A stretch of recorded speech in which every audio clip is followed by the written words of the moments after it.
Fresh and Fit Kitchen with Chef Janel is a vibrant cookbook that combines wellness and flavor with easy-to-make recipes designed for a healthy lifestyle.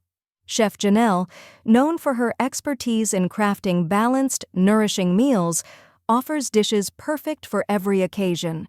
From hearty breakfasts to satisfying dinners, this cookbook emphasizes fresh, wholesome ingredients. Available at bookstores and online retailers everywhere, it's your go-to guide for bringing nutritious, delicious meals to your table. Hello and welcome to Fresh and Fit Kitchen. My name is Janelle and I am your host through our culinary journey today.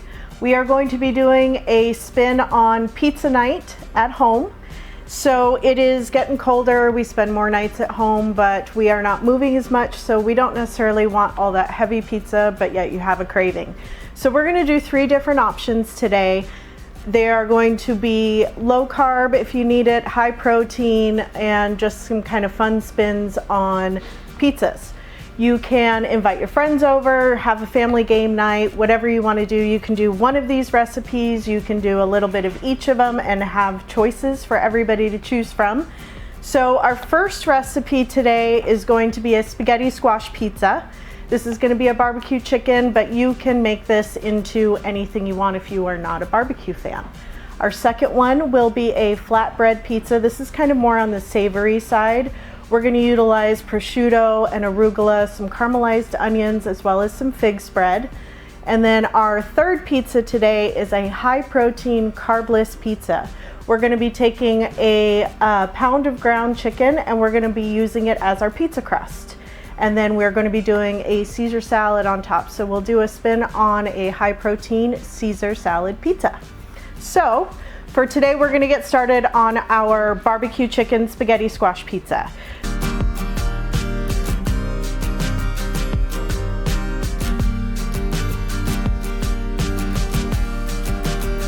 So spaghetti squashes are a really cool and versatile squash.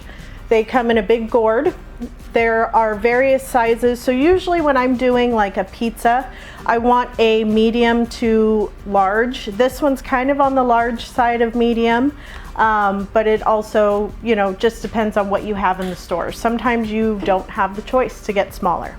Now with our spaghetti squashes, we want to make sure that we're going to cut the top off and then we're going to de-seed it and cut it in half as well. These guys can be pretty tricky. So I like using a smaller knife like this one because it allows me to have more control over the squash as it's rolling around.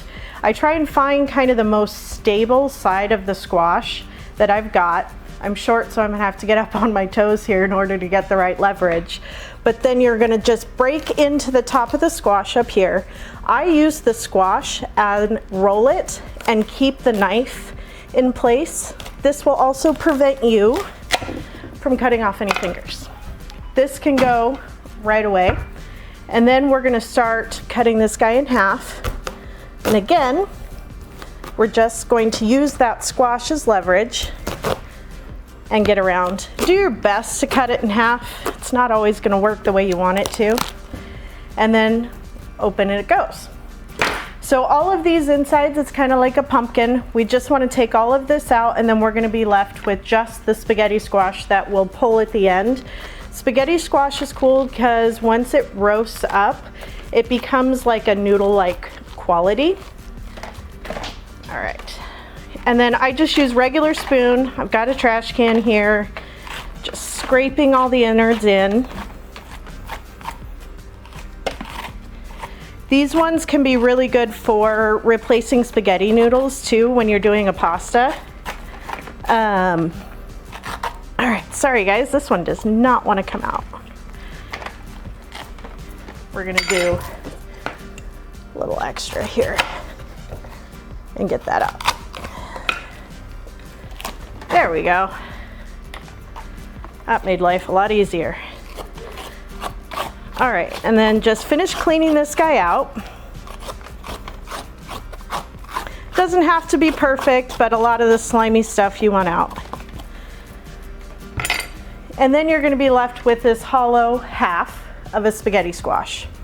I'm gonna show you how we do this one, and then I will finish the other side and get it in the oven. But we're just gonna season with just a tiny bit of salt pepper, and then just a little bit of oil in there. Usually I'll pour some in there. If you've got a spray oil, that works well too. And then just oil it up. I've got a greased cookie sheet here. We're gonna flip this over, cut side down. The reason for doing the cut side down is that when it's in the oven, it will steam underneath and help the spaghetti squash to cook faster. So I'm gonna finish the other side, get this in the oven and get it roasting. I've got an oven preheated to 400 degrees. These are gonna go in there for about 20 minutes or until I can easily pull them with a fork. So when I return, these will be ready to go and we will build our first pizza. I'll see you back in a minute. Hello and welcome. My name is Janelle Hill. I am with Fresh and Fit Kitchen and I am your guide today on our culinary journey. We're going to be doing a spin on pizza night at home.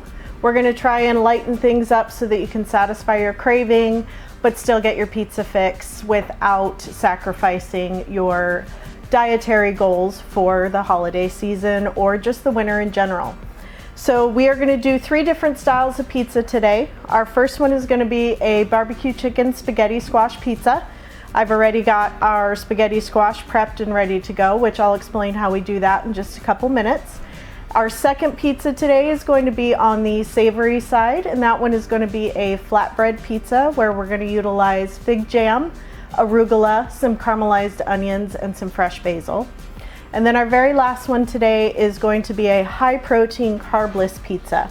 We will take our ground chicken and use that as our crust and then have a Caesar salad right on top. It's everything you want in a pizza and a salad all in one bite without any carbs and tons of protein. So let's get into our pizza night. Like I said, we're gonna start with our spaghetti squash barbecue chicken pizza. I've already got some barbecue chicken here that I made earlier. All I did was baste the chicken breast with some barbecue sauce, threw it in the oven at 375 for about 15 minutes. I do tend to cut my chicken breasts in half. That way they cook faster and retain a lot more of the moisture. And then I've got some diced red onion, some cilantro, some mozzarella cheese, a lime, and then jalapenos, and of course, barbecue sauce. Get whatever barbecue sauce is your favorite. If you don't like barbecue sauce, there's a lot of other avenues that you can go with these kinds of pizzas. This is just one example. So I cut our spaghetti squashes in half. The insides of these squashes, when you do cut them in half, are going to look almost like a pumpkin inside, where you're going to have that real stringy hairs and fibers and seeds. We're going to scoop those all out so that you get a nice clean shell. And I've already roasted these up as well. I sprinkled salt, pepper, and olive oil, put them in the oven while I was making the chicken, and roasted those for about 20 minutes until I could easily pull the squash noodles inside. And so when I did steam them, or roast them, I'm sorry, I did put them cut side down on a cookie sheet. That way while it cooks, it steams underneath and kind of speeds up your prep time and your cooking time. So as you can see, I can kind of stick my spoon in here and pull. That's how I know that these are done and they become kind of just like noodles. So we are going to fill this spaghetti squash, and we're going to use this as our pizza vessel. It also really elevates your presentation when people see you with the pizza squash boat. So I'm going to start by adding a little bit of barbecue sauce into the bottom of each one. You can put as much or as little as you want. Remember, you can always top off with more later. I'm going to do a layer of cheese. For me, I like cheese on the bottom, toppings, and then a little more cheese on the top. We're gonna do our red onions. Now remember, if you don't like any of these ingredients, just leave them out.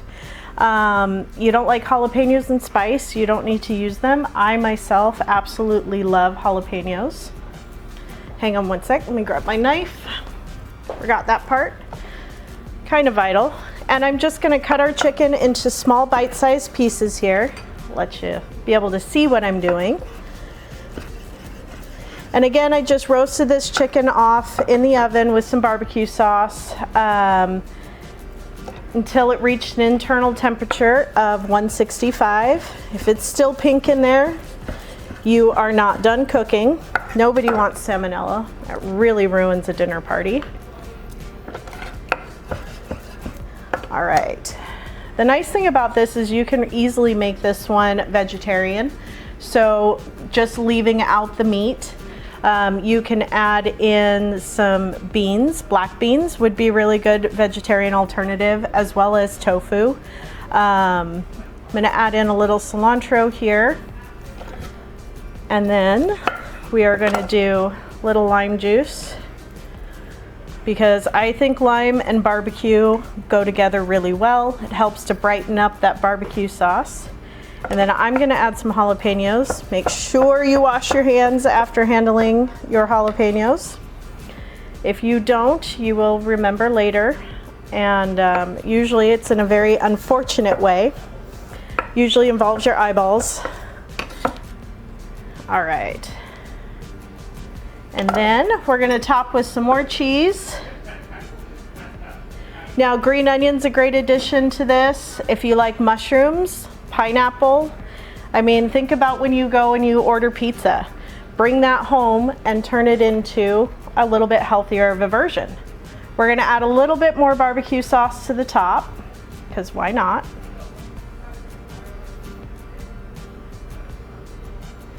And then these are gonna be done in about 15 minutes. We just need to pop them in the oven, let that cheese get real nice and ooey gooey melty. If you like a little extra brown cheese on your pizzas, I recommend kicking your oven up to broil at the very end. Or if you don't have the broil ability, kick it up as high as your oven will go. Set your tray at the very top where it's closest to your heating element and allow it to brown up there. So I'm gonna get this in the oven. When I get back, I will show you how to serve this, and then we will get started on our second pizza. I'll see you in a few minutes. All right, welcome back. Our first pizza of the day is finished. It is our barbecue chicken spaghetti squash pizza. As you can see, we use the boat as part of our serving vessel. It just makes it look more desirable, really. And then, given that the spaghetti squash is kind of like your noodles, it will fall apart on the plate without having the boat underneath. So leave it under there. Provides a nice, easy way to eat your pizza. I went ahead and finished it with a little bit of diced tomatoes, some fresh cilantro, a few raw purple onions, and then another jalapeno slice on there because I like my heat. Feel free to finish it with a little more barbecue sauce or anything else you'd like. This would be a great time to add pineapple if you are in the camp that likes pineapple on their pizza. And this is ready to go. If you have extras of these, you can store them in your fridge and use them for lunch throughout the week. They heat up great in the microwave and they will hold in your refrigerator for 4 to 5 days. If you are just wanting to leave off some of the fresh ingredients and just adding them right before you're ready to eat, that will keep it even longer for you. So I hope you enjoy this one, and we're gonna move on to our next one, which is gonna be our sweet and savory fig flatbread pizza. We'll be back in just a minute.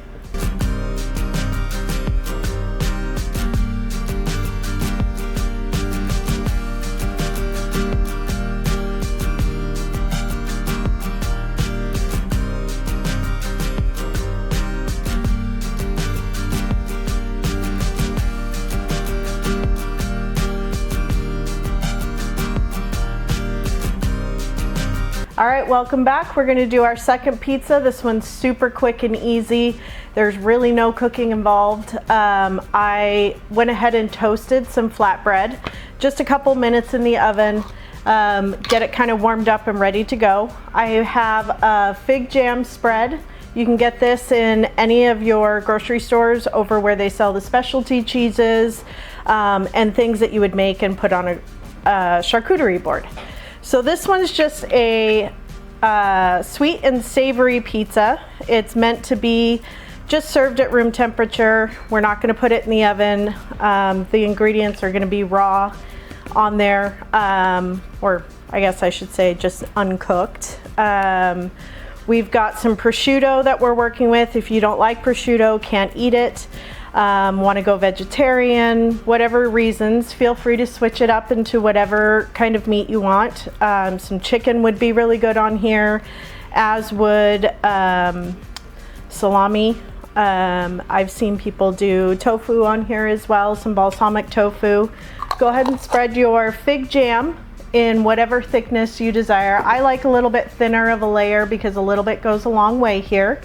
And then I do have some caramelized onions that I made prior to this. So caramelizing your onions is really easy. All you need to do is just thin slice your onion. You're gonna throw it in a hot skillet with a little bit of salt, pepper, some balsamic vinegar, and a little bit of honey, and just let them caramelize up, get crispy, brown, really get to see that balsamic flavor pop out. Then we're gonna do a little bit of chopped tomato. This is a great one if you're doing like a wine night. It will really pair with any kind of wines. I would think a crisp white wine would actually go really good with this one. I'm adding some chopped basil, and then I'm just taking my prosciutto. This one just kind of float around there wherever you want it to be. If you want to make pretty little roses with it and get really fancy, you can do that. I don't have the patience to make the roses, but I really think that the people who do can make some really pretty food with it. Mine would end up looking like a hot mess, in all honesty. All right, and then we're gonna do some goat cheese, crumpled goat cheese. You don't like goat cheese, please sub out feta cheese. You can go mozzarella, you can do Parmesan, whatever you prefer can go on this pizza. Again, this is another one kind of like the spaghetti squash pizzas where it's very versatile and you can do whatever kind of toppings or sauces, like our fig jams, our sauce here. The next is some arugula. I'm gonna sprinkle the arugula on the top. Don't need much. If you don't like arugula, spinach would be a great substitution. If you're going to do a flatbread Caesar pizza, for example, you can use romaine. And then our last thing is we're going to squeeze a little bit of lemon juice on top. Get rid of that. And then finish with some balsamic glaze over the top. And then that is pretty much it for this pizza. Again, you can do all kinds of different variations. I'm actually gonna put just a little more tomato on top so I have color on top. All right, and then you can slice this into whatever size portions you would like. Serve it up to your guests. Lay a couple of these out at appetizer time and you will have some very happy people who are going to want the recipes and are not going to believe how easy this was. All right, I'll be back and we'll get our last pizza done. I'll see you in a few minutes. All right, welcome back, guys. Thank you for spending your time with me. I hope that you enjoyed our pizza night at home and that you go and take this home to your family and friends.